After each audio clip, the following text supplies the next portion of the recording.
friends, please like, share, subscribe, comment and press the bell icon button.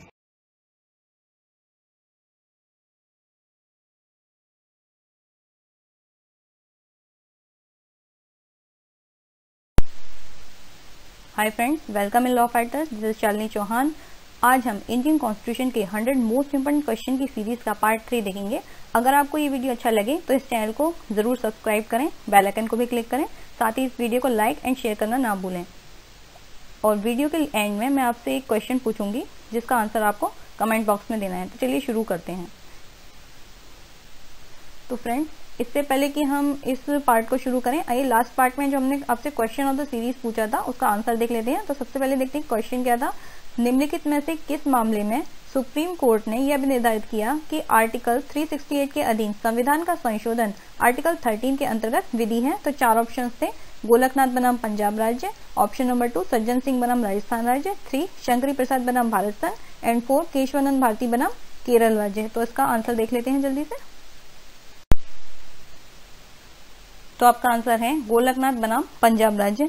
Golaknath बनाम पंजाब राज्य के case में supreme court ने यह भी निर्धारित किया कि आर्टिकल 368 के अधीन संविधान का संशोधन आर्टिकल 13 के अंतर्गत विधि है, जबकि केशवानंद भारती के केस में अपने इस निर्णय को सुप्रीम कोर्ट ने उलट दिया था। Now the question number 1 of this part is, किस वाद में सर्वप्रथम क्रीमी लेयर का सिद्धांत जो किसी जाति के खुशहाल वर्ग को आरक्षण की परिधि से बाहर रखता है प्रतिपादित किया गया था। 4 ऑप्शन है। अशोक कुमार ठाकुर बनाम बिहार राज्य, ऑप्शन नंबर 2 मेनका गांधी बनाम भारत संघ, ऑप्शन नंबर 3 इंदिरा साहनी बनाम भारत संघ and option number 4 Minerva mills बनाम भारत संघ। तो इसका आंसर करें जल्दी से कमेंट बॉक्स में। So the answer is option number 3 Indira Sahni बनाम भारत संघ।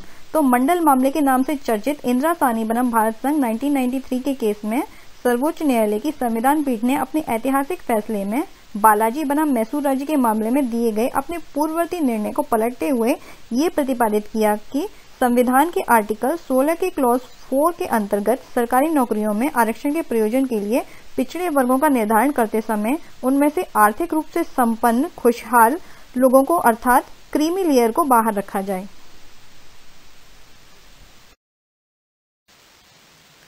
Now the next question number 2 is, निम्नलिखित में से किस मामले में सुप्रीम कोर्ट ने यह भी निर्धारित किया कि समान कार्य के लिए समान वेतन का सिद्धांत दैनिक वेतन के आधार पर नियोजित आकस्मिक कर्मकारों को भी लागू होता है। तो 4 ऑप्शन हैं। Option number 1 Charanlal Sahu versus Bharat संघ, option number 2 doctor KR Laxman versus Tamil Nadu राज्य, option number 3 Deepak Sibal versus Punjab विश्वविद्यालय and option number 4 Dhirendra Chamoli versus Uttar Pradesh राज्य। तो लेट्स सी आंसर। तो आपका आंसर है option number 4 Dhirendra Chamoli versus Uttar Pradesh राज्य। तो धीरेन्द्र चमोली वर्सेस उत्तर प्रदेश राज्य के केस में यह भी निर्धारित किया गया कि समान कार्य के लिए समान वेतन का सिद्धांत आकस्मिक रूप से नियोजित दैनिक मजदूरों पर काम करने वाले श्रमिकों पर भी लागू होता है। बाकी जो चरणलाल साहू का वाद है उसमें भोपाल गैस कांड से संबंधित है वो, और दीपक सिब्बल का केस सायंकालीन कक्षाओं से संबंधित है, और डॉक्टर KR लक्ष्मण का जो केस है वो घुड़दौड़ का खेल एक कौशल का खेल है, जुआ नहीं है, इस चीज से संबंधित है। Now the question number 3 is, निम्नलिखित में से कौन सा वाद पृथक्करणीयता के सिद्धांत से संबंधित है। तो 4 ऑप्शन हैं। राम जवाया कपूर वर्सेस पंजाब राज्य, MC मेहता वर्सेस भारत संघ, रुमेश थापर बनाम मद्रास राज्य एंड विशाखा बनाम राजस्थान राज्य। तो जल्दी से इसका आंसर करें। तो आपका आंसर है रुमेश थापर वर्सेस मद्रास राज्य। Now the question number 4 is, निम्नलिखित में से किस वाद में सुप्रीम कोर्ट ने यह विनिश्चित किया कि मूल अधिकारों को त्यागा नहीं जा सकता। तो आपके पास 4 ऑप्शन हैं। बहराम खुर्शीद पेशी काका वर्सेस बॉम्बे राज्य, विशेषर बनाम आयकर आयुक्त, ओल्गा टेलिस बनाम बॉम्बे म्युनिसिपल कॉर्पोरेशन और इनमें से कोई नहीं। तो जल्दी से इसका कमेंट बॉक्स में आंसर करें। तो आपका आंसर है ऑप्शन नंबर 4 उपयुक्त सभी। तो इन सभी केसेस में मूल अधिकारों के अद्वितीयजन्य के सिद्धांत को व्याख्यापित किया गया था और ये कहा गया था कि कोई भी व्यक्ति संविधान द्वारा प्रदत्त मूल अधिकारों को स्वेच्छा से त्याग नहीं कर सकता। Now the question number 5 is, निम्नलिखित में से कौन सा मूल अधिकार नहीं है। तो 4 ऑप्शन हैं। शोषण के विरुद्ध अधिकार, समता का अधिकार, समस्त नागरिकों को निःशुल्क विधिक सहायता का अधिकार। एंड ऑप्शन नंबर 4 धर्म की स्वतंत्रता का अधिकार। तो कमेंट बॉक्स में इसका आंसर करें जल्दी से। तो आपका आंसर है ऑप्शन नंबर 3 समस्त नागरिकों को निःशुल्क विधिक सहायता का अधिकार। तो ये आर्टिकल 39 का के अंतर्गत एक नीति निर्देशक तत्व है, न कि एक मूल अधिकार। Now the question number 6 is article 14 में वाक्यांश विधियों के समान संरक्षण को कहां से लिया गया है। तो 4 ऑप्शंस हैं, ब्रिटिश संविधान से, अमेरिकन संविधान से, ऑस्ट्रेलियन संविधान से और इनमें से कोई नहीं। तो इसका कमेंट बॉक्स में आंसर करें जल्दी से। तो आपका आंसर है अमेरिकन संविधान से। Now the question number 7 is Bharat के संविधान में विधि के समक्ष समता का अधिकार आर्टिकल 14 में कहां से लिया गया है। तो 4 ऑप्शंस हैं, ब्रिटिश संविधान से, अमेरिकन संविधान से, कनाडा के संविधान से एंड आयरलैंड के संविधान से। तो जल्दी से इसका कमेंट बॉक्स में आंसर करते हैं। तो आपका आंसर है ऑप्शन नंबर 1 ब्रिटिश संविधान से। तो संविधान के आर्टिकल 14 के अनुसार भारत राज्य क्षेत्र में किसी भी व्यक्ति को विधि के समक्ष समानता यानी कि रूल ऑफ लॉ और विधियों के समान संरक्षण means equal protection of law से वंचित नहीं किया जाएगा। तो विधि के समक्ष समानता शब्दावली जो है वो ब्रिटिश संविधान से और विधियों का समान संरक्षण जो है वो अमेरिका के संविधान से ली गई है। Now the question number 8 is लोक नियोजन में अफसर की समता का प्रावधान निम्नलिखित में उपलब्ध है। 4 ऑप्शन हैं, आरंभिक नियुक्ति में, प्रोन्नति में मीन्स प्रमोशन में, सेवा मुक्ति में मीन्स रिटायरमेंट में एंड उपयुक्त सभी में। तो इसका आंसर करें कमेंट बॉक्स में। तो आपका आंसर है ऑप्शन नंबर 4 उपयुक्त सभी में। तो संविधान के आर्टिकल 16 लोक नियोजन में अफसर की समानता के अधिकार का प्रावधान करता है और लोक नियोजन में अफसर की समानता के अधिकार में आरंभिक नियुक्ति, प्रोन्नति एवं सेवा मुक्ति सभी को शामिल किया गया है। तो फ्रेंड्स आप मेरे चैनल पर जाकर फंडामेंटल राइट्स से रिलेटेड जो प्लेलिस्ट है उसमें सभी फंडामेंटल राइट्स को डिटेल में देख सकते हैं। तो आपके ये सभी कंसेप्ट फंडामेंटल राइट्स से रिलेटेड जो भी हैं आर्टिकल 14, 15, 16 सभी क्लियर हो जाएंगे।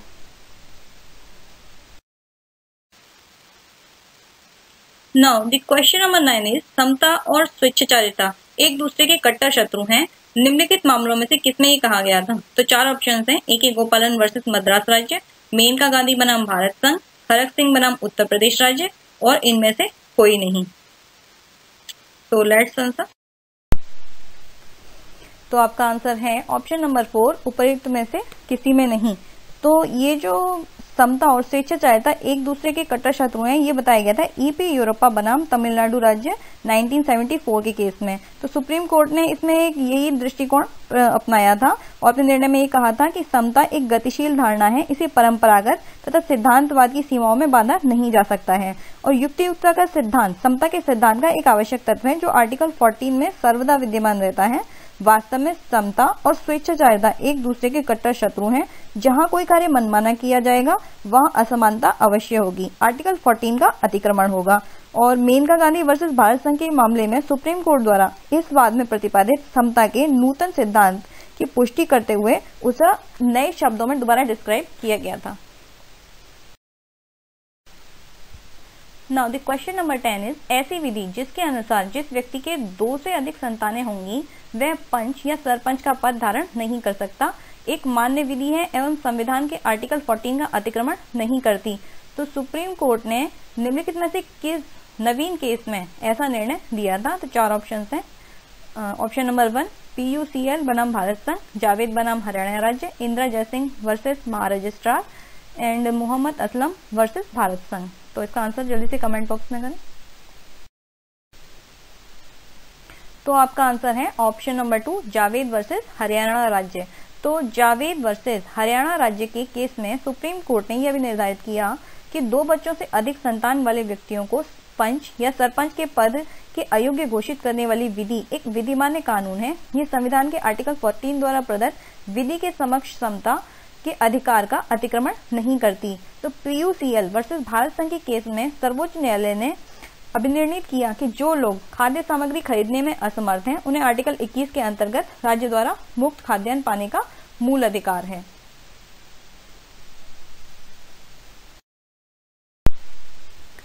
Now the question number 11 is निम्नलिखित में से किस केस में सुप्रीम कोर्ट ने यह भी निर्धारित किया कि संप्रभुता उन्मुक्ति का सिद्धांत मूल अधिकारों के अतिक्रमण के लिए प्रतिकर अभिनिर्णित किए जाने की कार्यवाही में लागू नहीं होगा। तो 4 ऑप्शंस हैं, जी के कृष्णन बनाम तमिलनाडु राज्य, नीलवती बहेरा बनाम उड़ीसा राज्य, कस्तूरी लाल बनाम उत्तर प्रदेश राज्य एंड राजस्थान राज्य बनाम विद्यावती। तो इसका आंसर करें जल्दी से कमेंट बॉक्स में। तो आपका आंसर है ऑप्शन नंबर 2 नीलवती बहेरा बनाम उड़ीसा राज्य। तो इस केस में सुप्रीम कोर्ट ने यह भी निर्धारित किया कि पुलिस अभिरक्षा में गिरफ्तार व्यक्ति तथा जेल में कैदियों के मूल अधिकारों का राज्य या उसके सेवकों द्वारा किए गए उल्लंघन के मामले में संप्रभु की उन्मुक्ति का सिद्धांत लागू नहीं होगा तथा राज्य को पीड़ित व्यक्ति को प्रतिकर देना पड़ेगा। Now the question number 12 is एक कंपनी निम्नलिखित अनुच्छेद के द्वारा प्रदत्त मूल अधिकार का दावा कर सकती है। तो 4 ऑप्शंस हैं, आर्टिकल 14, आर्टिकल 15, आर्टिकल 19 और इनमें से कोई नहीं। So let's see answer. तो आपका आंसर है ऑप्शन नंबर 1 आर्टिकल 14। तो आर्टिकल 14 द्वारा प्रदत्त समता का मूल अधिकार एक कंपनी को भी प्राप्त है, क्योंकि Chiranjit Lal versus union of India AIR 1959 के केस में सुप्रीम कोर्ट ने यह धारित किया कि एक कंपनी जो कि विधिक व्यक्ति है को भी विधि के समक्ष समता का अधिकार उपलब्ध है। चूंकि आर्टिकल 15 और 19 में प्रदत्त अधिकार केवल नागरिकों को प्राप्त है, इसलिए कंपनी इन अनुच्छेदों के तहत दावा नहीं कर सकती है, क्योंकि कंपनी नागरिक नहीं है। Now the question number 13 is supreme court के निम्नलिखित में से किस निर्णय के पश्चात संविधान संशोधन द्वारा सामाजिक तथा शैक्षिक दृष्टि से पिछड़े वर्गों के लिए विशेष प्रावधान जोड़े गए। तो 4 ऑप्शन हैं, DP जोशी वर्सेस मध्य प्रदेश राज्य, MR बालाजी वर्सेस मैसूर राज्य, चंपाकप दोराईराजन बनाम मद्रास राज्य एंड T देवदासन बनाम भारत संघ। तो इसका कमेंट बॉक्स में आंसर करें जल्दी से। तो आपका आंसर है ऑप्शन नंबर 3 चंपाकम दोराईराजन बनाम मद्रास राज्य। तो इस केस में क्या था कि सुप्रीम कोर्ट ने मद्रास राज्य की सरकार की उस राज्य को असंवैधानिक करार दिया था जिसमें कुछ विशेष जातियों और समुदायों को राज्य के मेडिकल एवं इंजीनियरिंग कॉलेजों में कुछ स्थान सुरक्षित किए गए थे, और सर्वोच्च न्यायालय ने स्थान सुरक्षित करने संबंधी राज्य सरकार की राज्य को आर्टिकल 15 के क्लॉज 1 में दिए गए सामान्य नियम धर्म, मूल वंश, जाति, लिंग या जन्म स्थान के आधार पर विभेद का प्रतिषेध का अतिक्रमण किए जाने के आधार पर अवैध घोषित किया था। सुप्रीम कोर्ट द्वारा उक्त मामले में दिए गए निर्णय के प्रभाव को समाप्त करने के लिए प्रथम संविधान संशोधन अधिनियम पारित किया गया, और इसमें एक नया अनुच्छेद आर्टिकल 15 के क्लोज 4 जोड़कर सामाजिक और शैक्षिक दृष्टि से पिछड़े वर्गों या अनुसूचित जातियों और जनजातियों के लिए किए गए विशेष प्रावधान को मान्यता प्रदान की गई थी। तो फ्रेंड्स, इससे रिलेटेड एक कंप्लीट वीडियो मैंने बनाया है आर्टिकल 15 से रिलेटेड, आप चाहें तो उसे डिटेल में देख सकते हैं। उसमें मैंने इस केस को बहुत ही डिटेल में डिस्क्राइब किया है, तो आपका एक answer. Now the question number 14 is, सही उत्तर दीजिए। आर्टिकल 15 का क्लॉज 1 निषेध करता है कि राज्य किसी नागरिक के साथ केवल निम्न आधार पर भेदभाव नहीं कर सकेगा। 4 ऑप्शन हैं, धर्म, मूल वंश, लिंग तथा जन्म स्थान, धर्म, मूल वंश, लिंग, जन्म स्थान तथा वंश, धर्म, मूल वंश, जाति, संप्रदाय, लिंग तथा जन्म स्थान एंड ऑप्शन नंबर 4 धर्म, मूल वंश, जाति, लिंग तथा जन्म स्थान या इनमें से कोई भी। तो इसका आंसर करें जल्दी से कमेंट बॉक्स में। तो आपका आंसर है ऑप्शन नंबर 4 धर्म, मूल वंश, जाति, लिंग तथा जन्म स्थान या इनमें से कोई भी। Now the question number 15 is, सरकार द्वारा संचालित चिकित्सा महाविद्यालयों में भारतीय संविधान के आर्टिकल 15 के क्लॉज 1 के अंतर्गत आरक्षण विधिमान्य होगा। 4 ऑप्शन हैं, जन्म स्थान के आधार पर, जाति के आधार पर, अधिवास के आधार पर एंड धर्म के आधार पर। तो इसका आंसर करें जल्दी से। तो आपका आंसर है ऑप्शन नंबर 2 जाति के आधार पर। Now the question number 16 is, शिक्षण संस्थाओं में अनुसूचित जातियों एवं जनजाति के पक्ष में स्थानों का आरक्षण शासित होता है। 4 ऑप्शन हैं, आर्टिकल 15 के क्लॉज 4 से, आर्टिकल 16 के क्लॉज 4 से, आर्टिकल 29 के क्लॉज 2 से एंड आर्टिकल 14 से। तो इसका आंसर करें। तो आपका आंसर है ऑप्शन नंबर 1 आर्टिकल 15 का क्लॉज 4 से। तो प्रथम संविधान संशोधन अधिनियम 1951 द्वारा मूल अधिकारों के आर्टिकल 15 में एक नया आर्टिकल 15(4) यानी कि आर्टिकल 15 का क्लॉज 4 जोड़ा गया। इस नए अनुच्छेद के द्वारा शिक्षण संस्थाओं में अनुसूचित जातियों तथा जनजातियों के लिए स्थानों के आरक्षण का प्रावधान किया गया। Now the question number 17 is किस वाद में सुप्रीम कोर्ट ने अभिनिर्धारित किया कि आरक्षण की अधिकतम सीमा 50% से अधिक नहीं हो सकती। 4 ऑप्शन हैं, देवदासन बनाम भारत संघ, इंदिरा साहनी बनाम भारत संघ, बालाजी बनाम मैसूर राज्य एंड प्रदीप जैन बनाम भारत संघ। तो इसका आंसर करें जल्दी से। तो आपका आंसर है ऑप्शन नंबर 2, इंदिरा साहनी बनाम भारत संघ।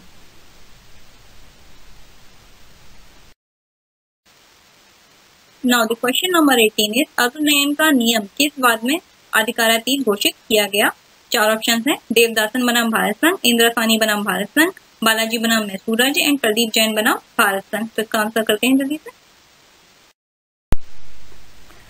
तो आपका आंसर है देवदासन बनाम भारत संघ। Now the question number 13 is निम्नलिखित में से किस केस में केंद्रीय शिक्षा संस्थाएं प्रवेश में आरक्षण अधिनियम 2006 की संवैधानिकता को चुनौती दी गई थी। 4 ऑप्शन हैं, अशोक कुमार ठाकुर बनाम भारत संघ, अशोक कुमार बनाम उत्तर प्रदेश राज्य, अशोक कुमार ठाकुर बनाम बिहार राज्य और इनमें से कोई नहीं। So let's see answer. तो आपका आंसर है ऑप्शन नंबर 1, अशोक कुमार ठाकुर बनाम भारत संघ।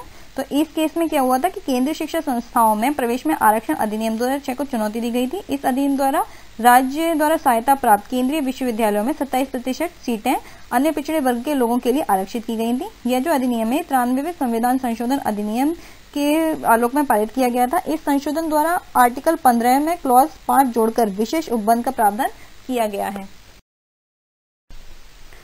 Now the question number 20 is अनुच्छेद 15 का खंड 5 किस संविधान संशोधन से जोड़ा गया था। तो 4 ऑप्शन हैं, प्रथम संविधान संशोधन अधिनियम, 7वां संविधान संशोधन अधिनियम, 17वां संविधान संशोधन अधिनियम और 93वां संविधान संशोधन अधिनियम। तो let's see answer.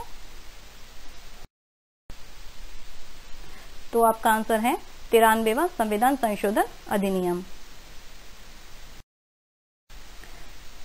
Now the question number 21 is निम्नलिखित में से किस वाद में भारत के उच्चतम न्यायालय द्वारा विपरीत लिंगी व्यक्तियों को तृतीय लिंग के व्यक्तियों के रूप में मान्यता प्रदान की गई।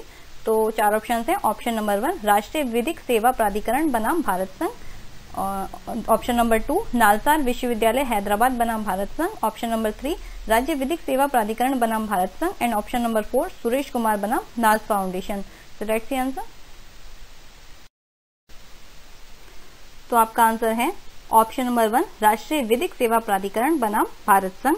तो राष्ट्रीय विधिक सेवा प्राधिकरण बनाम भारत संघ 2014 के केस में सुप्रीम कोर्ट ने विपरीत लिंगी को तीसरे लिंग के रूप में स्वीकार किया, जिन्हें सभी अधिकार एवं आरक्षण का अधिकार प्राप्त है। Now the question number 22 is किस वाद में सुप्रीम कोर्ट ने सरकार से कन्या भ्रूण हत्या के विरुद्ध विधि को पूर्ण निश्चय के साथ क्रियान्वित करने का निर्देश दिया था। 4 ऑप्शन हैं, पेरेंट्स एसोसिएशन बनाम union of India, option number 2, मधु किश्वर बनाम बिहार राज्य, 3, सेहात बनाम भारत संघ एंड ऑप्शन नंबर 4, निशी मधु बनाम जम्मू एवं कश्मीर राज्य। तो इसका आंसर करें। तो आपका आंसर है ऑप्शन नंबर 3, सेहात बनाम भारत संघ। तो इस केस में जो 2002 का केस है, उच्चतम न्यायालय ने सरकार को कन्या भ्रूण हत्या के विरुद्ध निर्मित विधि को पूर्ण तत्परता के साथ कार्यान्वित करने का निर्देश दिया था।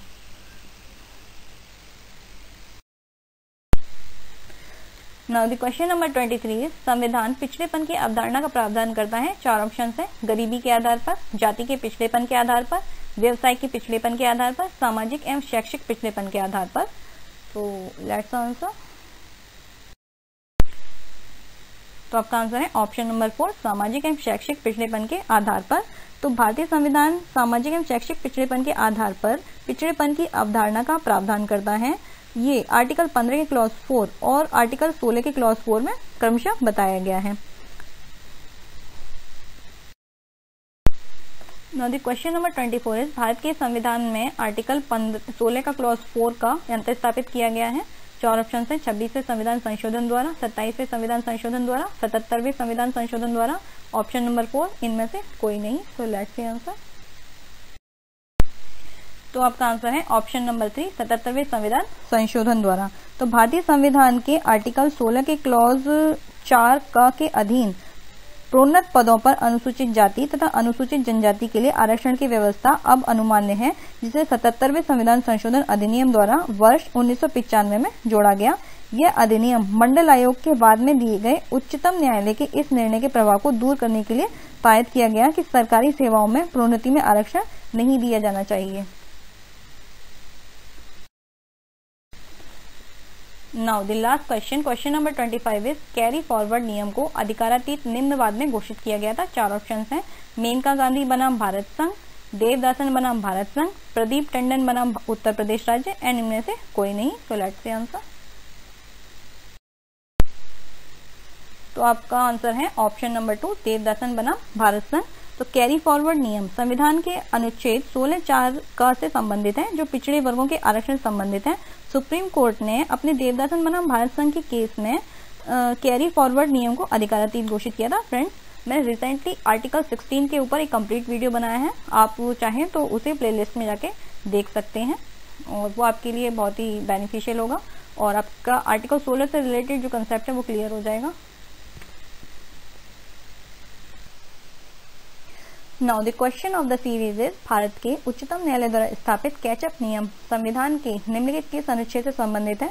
तो 4 ऑप्शन है। ऑप्शन नंबर 1 आर्टिकल 14, 2 आर्टिकल 16 का क्लॉज 4, 3 आर्टिकल 15 का clause 4 and option number 4 article 16 का क्लॉज 4A। तो इसका आंसर आपको कमेंट बॉक्स में करना है।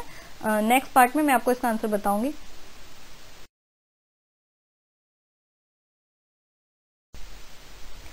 So thanks for watching third part of this series. Please like, share, subscribe, comment and press the bell icon. And thank you very much. Bye bye.